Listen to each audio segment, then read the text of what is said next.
Oh, hai. Pada kesempatan ini, saya ingin mengajukan pertanyaan yang sederhana terhadap kalian semuanya. Apa yang terlintas dalam pikiran ketika saya menyebutkan kata penelitian atau research? Coba dipikirkan. Dugaan saya, ada kecenderungan di antara Anda memaknai kata penelitian atau research ini dengan makna yang berat, serius, dan eksklusif yang hanya dilakukan oleh para akademisi di perguruan tinggi atau para peneliti profesional di lembaga-lembaga penelitian pemerintah maupun swasta. Pertanyaan lanjutannya adalah, apakah ada makna-makna alternatif dari diksi atau kata penelitian yang lebih membumi, lebih ringan, dan inklusif, bisa dilakukan oleh beragam kalangan? Pertanyaan yang lebih ekstrim, mungkinkah seorang balita melakukan penelitian terhadap sebuah objek? Misi saya saat ini adalah ingin menurunkan istilah penelitian atau research dari menara gading yang sulit diakses oleh publik, oleh beragam kalangan, menjadi lebih membumi, sehingga bisa dilakukan dan menjadi habitus atau kebiasaan pola hidup kita sehari-hari. Coba perhatikan apa yang sedang dilakukan oleh beberapa anak balita berikut ini. Apakah aktivitas mereka bisa dikategorikan sebagai kegiatan penelitian? Jika kita amati dengan seksama, setiap bayi memiliki rasa ingin tahu yang sangat tinggi. Mereka akan berupaya mencari berbagai informasi dengan melibatkan segenap panca indera yang mereka miliki.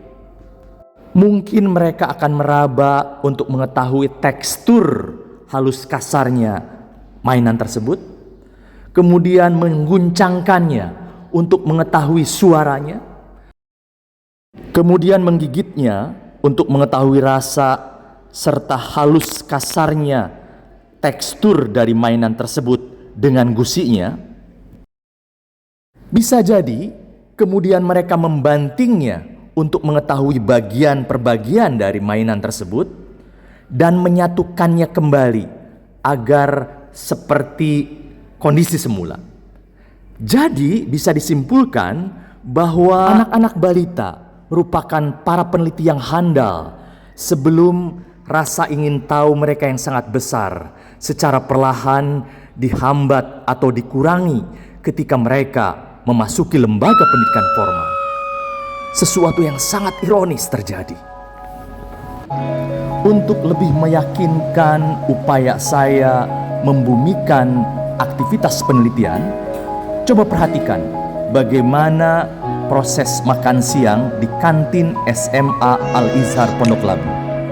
Sebelum murid-murid dan para guru memutuskan menu mana yang akan disantap, pasti mereka melakukan observasi, membanding-bandingkan antara menu satu dengan menu lainnya. Baru kemudian memutuskan menu apa yang akan disantap pada siang hari itu. Penetapan menu yang disantap itu ibarat hipotesis yang mereka ajukan. Inilah menu yang rasa dan gizinya tepat untuk disantap pada saat itu.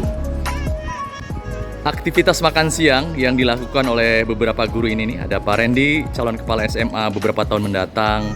Kemudian ada Bu Jessica, calon wakil direktur Al-Izhar, dan Bu Indri adalah contoh bagaimana proses uji hipotesis setelah melakukan observasi terhadap beberapa menu yang dihidangkan pada hari ini. Bu Indri makan apa hari ini? Makanannya enak hari ini, Pak. Di apa yang Bu Indri pilih? Saya pilih nasi padang. Oh, kenapa tuh? Nasi padang. Sebelum memutuskan pilihan, menduga-duga menu lainnya kenapa? Tentu, kan ada beberapa pilihan. Apa saja pilihannya hari ini? Tadi ada nasi urap dan nasi padang. Oke, kemudian Bu Indri Saya memutuskan memilih ya nasi padang. dengan dugaan atau hipotesis Dengan dugaan nasi padang lebih beraroma dan berempah. lebih enak ya. Lebih enak. Oke, tapi nggak tinggi kolesterolnya ya? Alhamdulillah enggak, Pak. Pak Randy milih apa? Sama apa? Sama ya. Kalau Bu Jessica? Saya milih yang pakai nasi Padang tapi ayamnya diganti. Oh, tapi tetap ketiganya nasi Padang ya? Oke. Ini hipotesisnya sama ya? Setelah diuji ternyata sesuai dengan harapan? Betul. Oke, inilah contoh bagaimana penelitian dilakukan sehari-hari. Bukan hanya eksklusif dilakukan oleh para akademisi yang mungkin kepalanya sudah tidak berambut, kacamatanya tebal, yang hanya dilakukan di berbagai universitas. Right? Pertanyaannya adalah, mengapa makna penelitian saat ini cenderung dipersempit menjadi aktivitas eksklusif yang dilakukan oleh kalangan terbatas? Padahal secara substansi dan realitas di lapangan, penelitian bisa dilakukan oleh berbagai pihak dengan metodologi yang juga bervariasi sesuai dengan konteks permasalahan atau tema atau disiplin ilmu yang beragam karakternya. Fenomena ini dipicu oleh munculnya mazhab filsafat yang disebut sebagai positivisme yang terobsesi adanya metodologi tunggal berbasis argumentasi logis yang bisa diuji secara empiris. Target utama yang hendak dicapai oleh gerakan ini adalah mewujudkan sebuah pengetahuan sejati manusia dengan meletakkan semua pengetahuan dalam satu bahasa terpadu dan bersifat universal, yaitu bahasa positivistik. Segala bentuk pernyataan yang berada di luar bingkai positivistik dianggap sebagai pernyataan yang tidak bermakna atau nonsens. Konsekuensinya, segala pernyataan seperti klaim moral, pernyataan estetis dan metafisik dianggap tidak bermakna dan tidak ilmiah. Kecenderungan gerakan positivisme ini tidak hanya berlaku pada wilayah ilmu-ilmu alam, tetapi juga merambah ke beberapa disiplin ilmu sosial. Dengan kata lain, ilmu-ilmu sosial yang bersifat historis hermeneutis mengklaim diri sebagai ilmu yang ilmiah dengan mengadopsi pandangan positivistik. Pengaruh tersebut bisa dilihat pada kelahiran sosiologi. Sikap positivistik yang dianut oleh ilmu-ilmu sosial mengandung 3 pengandaian yang saling berkaitan. Yang pertama, prosedur metodologis ilmu-ilmu alam dapat diterapkan langsung pada ilmu-ilmu sosial itu sendiri. Yang kedua, seperti dalam prosedur ilmu-ilmu alam, hasil penelitian dalam ilmu-ilmu sosial dapat langsung dirumuskan dalam bentuk hukum-hukum sosial. Yang ketiga, ilmu-ilmu sosial itu harus bersifat teknis dalam artian ia harus menyediakan pengetahuan yang bersifat instrumental murni. Itulah sekelumit kisah yang menjadi asbabun nuzul lahirnya metodologi ilmiah tunggal yang dianggap universal yang berlaku bagi berbagai disiplin ilmu. Kondisi keilmuan yang cenderung totaliter dan sentralistik seperti inilah yang kemudian dikritik oleh seorang filsuf Austria yaitu Paul Feyerabend. Pada tahun 1975, ia menerbitkan sebuah buku yang diberi judul Against Method, Outline of an Anarchistic Theory of Knowledge. Target yang hendak dibidik oleh Feyerabend dalam buku ini adalah metode tertentu yang mereduksi kualitas pengetahuan menjadi sebatas aturan baku dalam aplikasi praksis ilmu pengetahuan. Ia menekankan pentingnya kebebasan manusia untuk tidak terikat dalam sebuah metode baku apapun.